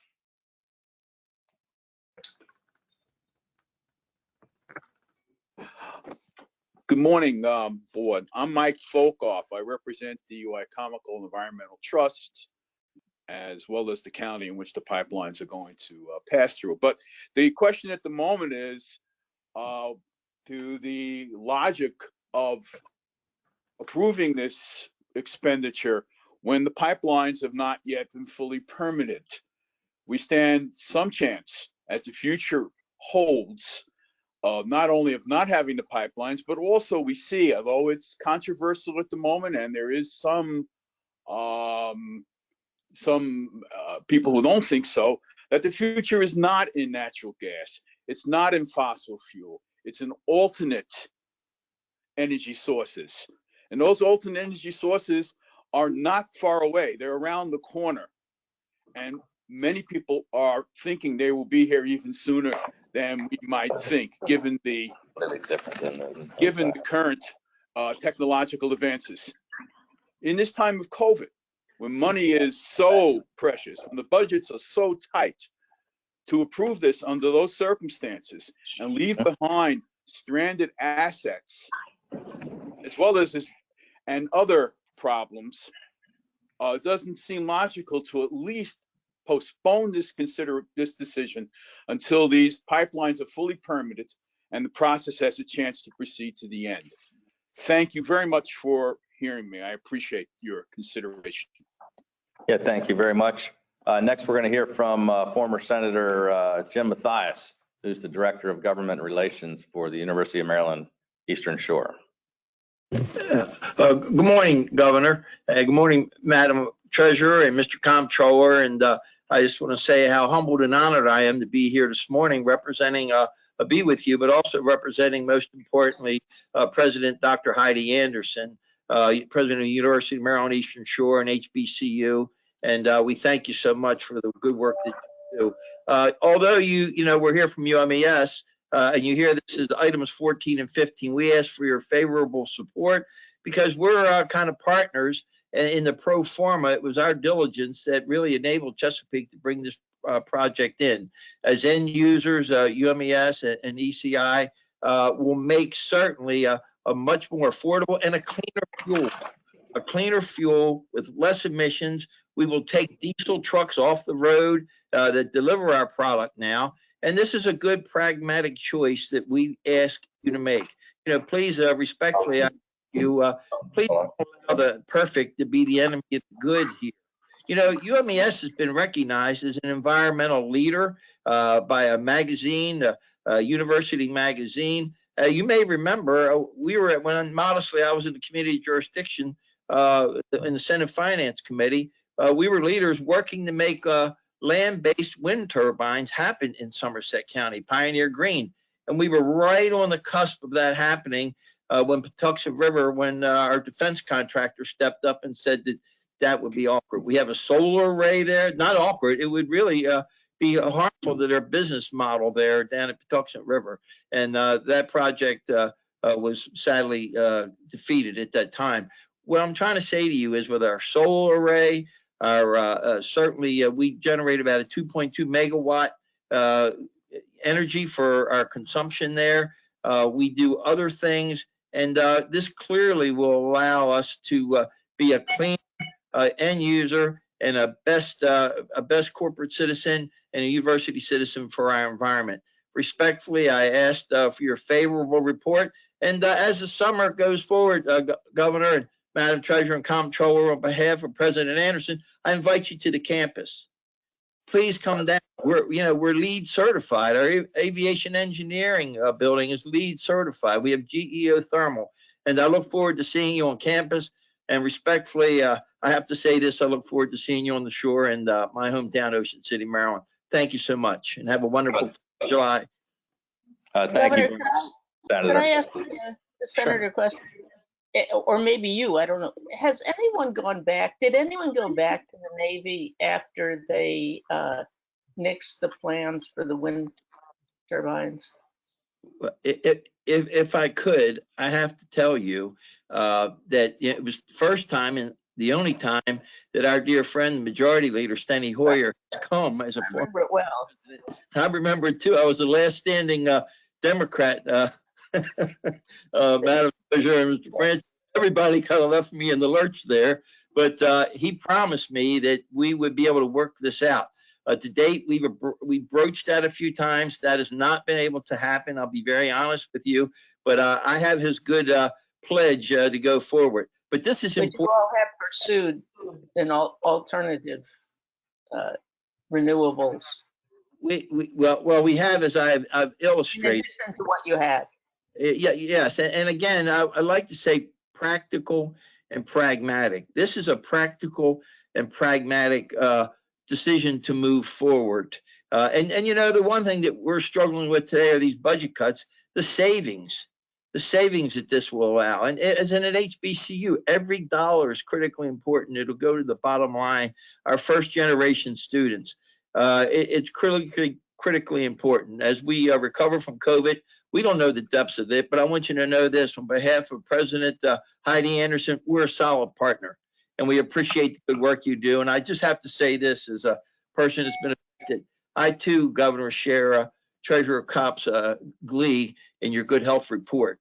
And you understand where I'm coming from. I won't belabor it, but God bless you and all. And thank you very much, Senator. And last but not least, we're going to hear from Charles Glass, who it may be his first Florida Public Works meeting, but we're going to have him be the last speaker. Oh, I'm sorry. Was there a question? No, I just wanted to thank Senator Mathias for his long career in public service and say personally, I happen to think as much as I love UMES, they're lucky to have you, Senator, and just keep being a champion for the Eastern Shore. Thank you, and I'm grateful for our relationship. Thank you so much. I'll second that too, Mr. Comptroller. Mr. Glass. Good morning, Governor Hogan, Madam Treasurer, and Mr. Comptroller. For the record, my name is Charles Glass, and I'm the new Director of the Maryland Environmental Service. I'm humbled and honored by the appointment of the Governor to this position, and I look forward as an environmental engineer and as an engaged citizen of Maryland to continue to move forward the administration's goals and the goals of the Climate Change Commission, for which I've been a part of the Adaptation Response Working Group and the Scientific Technical Working Group for the last few years, in both positions as an Assistant Secretary at the Maryland Department of Transportation and as Deputy Secretary at the Department of Natural Resources. These two contracts are critical to advance the improvement of the boilers at the Eastern Correctional Institution. The system is already 30 years old and has reached its useful life. The current debarking and wood chipping uses a lot of diesel fuel for the production of the wood chips and for the delivery to the site. In addition, this is a 365, 24/7 operation, and the residents of the ECI really rely on that heating that comes from this boiler. Technologies have moved a long way in the last 20 years, and there are 30 years, and there are a lot more advances on the way. I'm not here to really discuss the pipeline in particular, but I would like to acknowledge the fact that Chesapeake Utilities has entered a partnership with Bioenergy Development Corporation to bring renewable natural gas to customers on the Delmarva Peninsula. This was announced about a month ago. It's been done in partnership with MES and my predecessor developing this opportunity. The company is based in Howard County, and this is really a new wave, especially Madam Treasurer, for the anaerobic digestion of all of the food waste that's produced down on the Lower Eastern Shore. It actually is a carbon negative technology, where if you're familiar with anaerobic digestion, there will be a solid inert component of carbon that's the result of anaerobic digestion, as well as the production of biogas. And that material can be placed in the soil, nutrient rich and carbon, as I say, carbon negative in storage. So With that, I'll answer any questions. I do have my Managing Director for Environmental Operations, Stephen Tomaszewski, and Chief Engineer of Water and Wastewater, Ellen Frketic, to assist me with any answers that, given my recent appointment, that I'm unable to answer. But thank you very much for your time, and I look forward to answering any questions. It sounds like you're do, pretty up to speed already. You know, it's, you didn't waste any time, you know, taking over from that guy, McGrath. Could I ask Dr. Glass a couple questions? It's good to see you there, and I know that you have been an active leader on the Climate Change Commission and its work groups. So I'm asking you that in the context of the concerns that we have heard about increasing the use of fracked gas because in our area, and the question of methane leakage because of new pipelines, et cetera. Could you or some of your people address that? Because we know the situation isn't good now. We know something has to be done. The question is whether this is the least harmful, and the critics say that it's encouraging fracked gas. You talk about renewable natural gas. Which is it? So, you know, the critical issue is having the infrastructure to move forward into the next phase on all of these projects.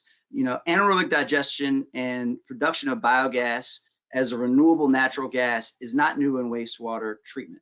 And the company, Bioenergy Development Corporation, has over 200 facilities around the world, and it's just launching operations in Maryland. With the pipeline in place as a distribution network, it will be able to accept this renewable natural gas. And just like your electricity at home, the customers, MES is just the engineers of record on this project. The customers, the Eastern Correctional Institution and the University of Maryland Eastern Shore will have the choice to select their natural gas purchase. So even though the entire system will have this natural gas in place, customers will be able to choose their natural gas source, at least the money that goes to further invest in new projects. Just as you can choose on your Pepco bill, I'm assuming, you can choose wind or solar and renewables. And if there's a differential in cost, you choose to pay that difference. But the customers will be able to make that choice with natural gas and the natural gas sourcing. So this is a shift in the natural gas industry. I am not an energy engineer. However, I have read recent documents, including from the United Nations, that suggest that this is a path forward. In addition, for this infrastructure to be in place, if hydrogen fuel cell technology advances and becomes the final clean energy for distribution, then this pipeline would allow Somerset County to participate in that. And without it, they'd be having trucked hydrogen fuel sent. I know there's a busy agenda, and I just want to be brief in my responses.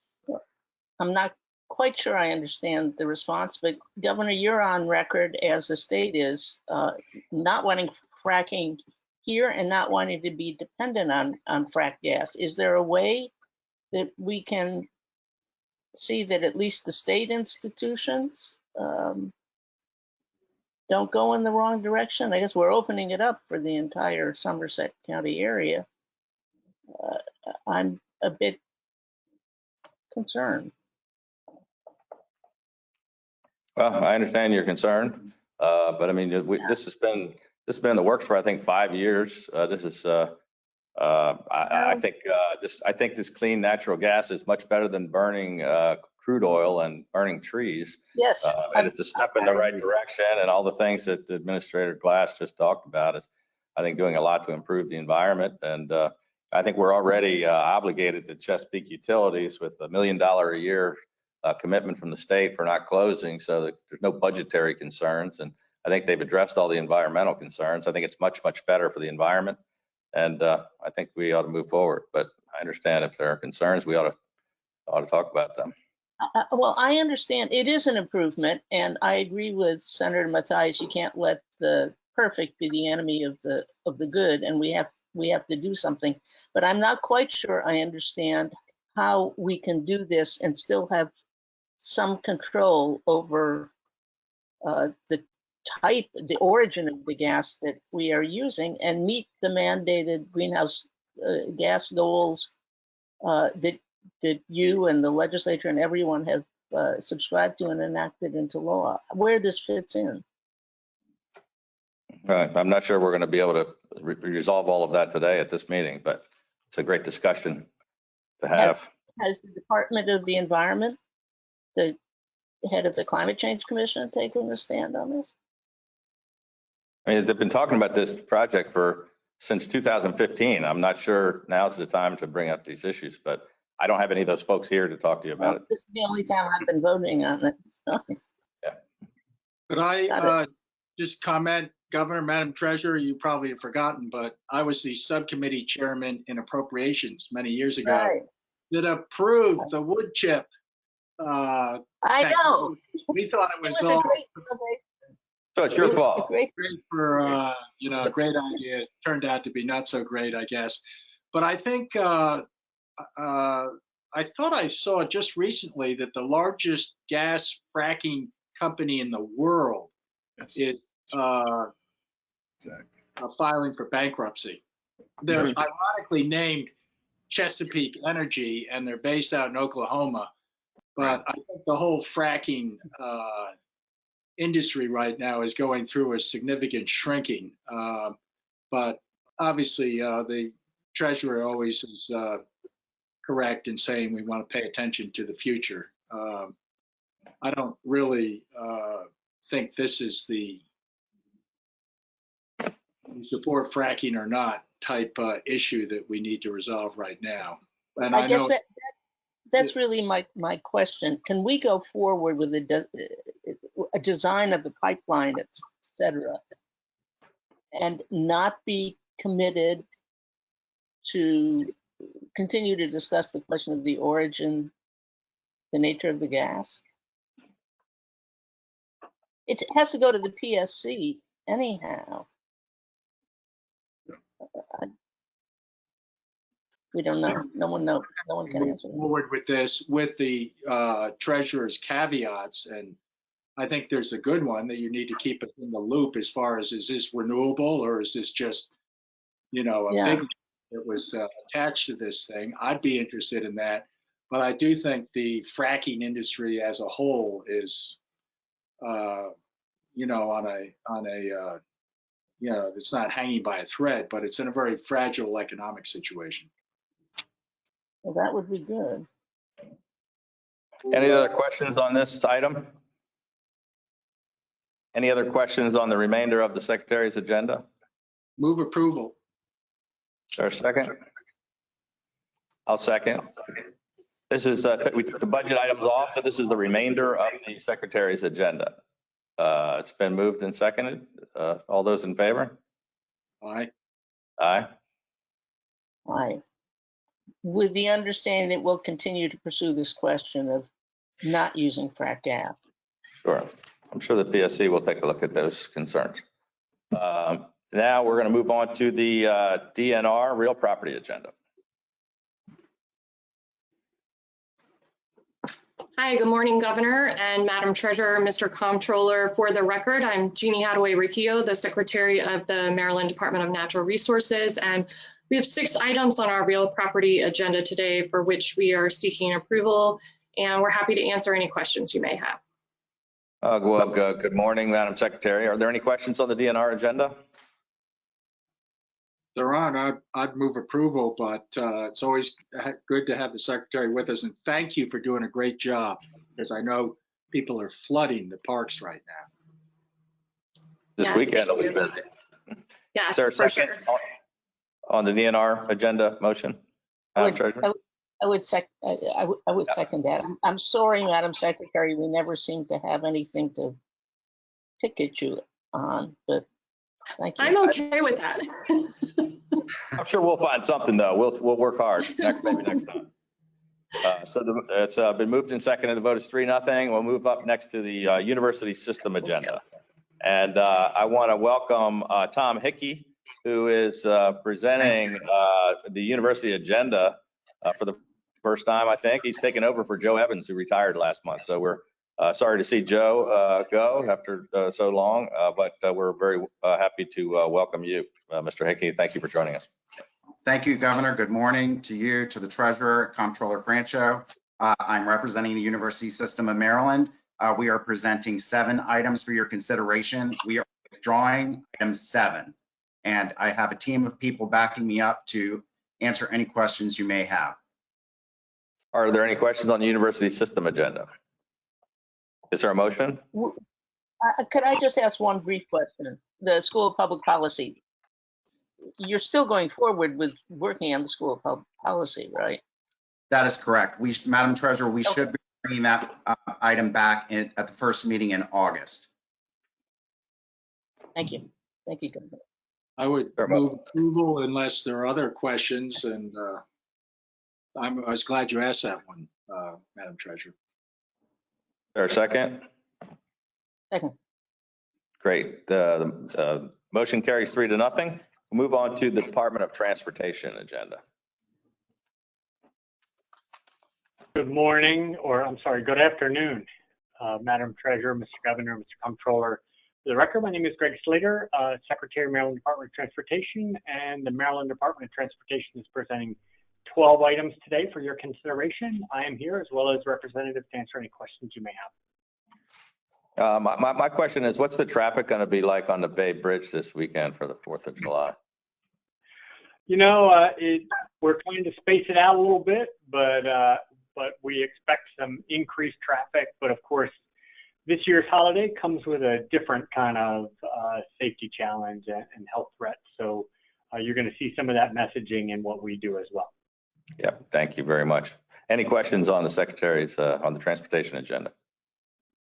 Governor, I just want to thank the Secretary. Your CFO, Jacqueline Hartman, joined us yesterday, the Secretary and Comptroller and DLS and I, in talking to the rating agencies and bringing them up to date with what's happening with the finances of the P3 and Purple Line. I appreciate that very much. It's a difficult issue, and we're not going to go into it right here, but I just want to thank you for having her there. Thank you so much, Madam Chair. She does a wonderful job for us.